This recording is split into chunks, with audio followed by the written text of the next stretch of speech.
How we doing?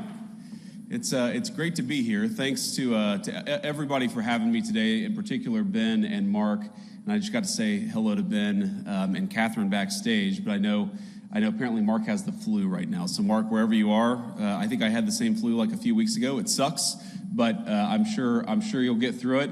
And it's great to be with you all, and it's great to talk about the importance of American dynamism and what our administration is going to do to support so many of the country's most groundbreaking and compelling companies. I know that you guys are working hard every single day, and I think it's pretty good news, right? That as of a couple of months ago, you have an administration that's working with you and facilitating your hard work instead of making it harder to innovate, which is, I think, what the last administration did. Though, in defense of Joe Biden, he was asleep most of the time. I don't think he totally realized what he was doing, but certainly didn't make it easier. His administration did not for our innovators. Now, as some of you may have seen, and I talked about this with Ben backstage, I spoke at a conference in Paris last month where my message to a group of CEOs and foreign leaders was that we should embrace the future head on. We shouldn't be afraid of artificial intelligence, and that particularly for those of us lucky enough to be Americans, we shouldn't be fearful of productive new technologies. In fact,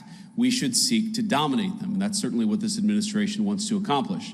I suspect that most of you in this room are of like mind, and if you're not, I don't know why the hell you're at the American Dynamism Conference, but I received some pushback from people who are worried about the disruptive effects of AI.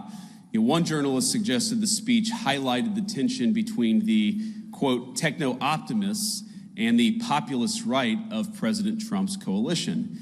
And today, I'd like to speak to these tensions as a proud member of both tribes. And let me put it simply.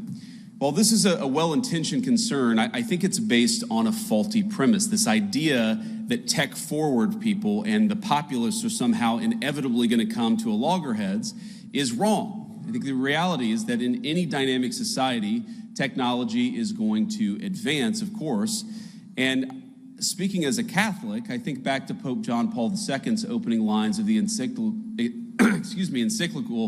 Labora Mixarens, quote, "Through work, man must earn his daily bread and contribute to the continual advance of science and technology, and above all, to elevating unceasingly the cultural and moral level of the society within which he lives," end quote. Now, I quote the Holy Father not only because I'm a fan of his, but also because he rightly understood that in a healthy economy, technology should be something that enhances rather than supplants the value of labor. And I think there's